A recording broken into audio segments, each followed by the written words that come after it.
কথায় আছে, যেমন কর্ম তেমন ফল।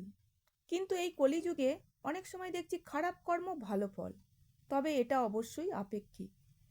গভীর আধ্যাত্মিক দিক দিয়ে দেখলে বলা যায়, যেমন ভাব তেমনি লাভ। আমরা সাধারণ, আমাদের সাধারণ দৃষ্টিভঙ্গি দিয়ে দেখলে বলা যায়, ভালো কথা শুনে ভালো জিনিস দেখে ভালো ভাবটাকে চিন্তা করে করে আমাদের মনটাকে তৈরি করতে হবে। যেমন দেখুন, এই ভক্ত বাবা কর্মসূত্রে থাকেন ব্যাঙ্গালোরে।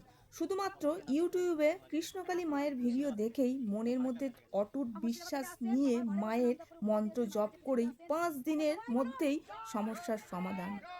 ঠিক এইভাবেই এই ভক্ত বাবার মতো আপনিও মায়ের মন্ত্র জপ করুন এবং দেখবেন আপনার সমস্যার সমাধান খুব শীঘ্রই হয়ে যাচ্ছে।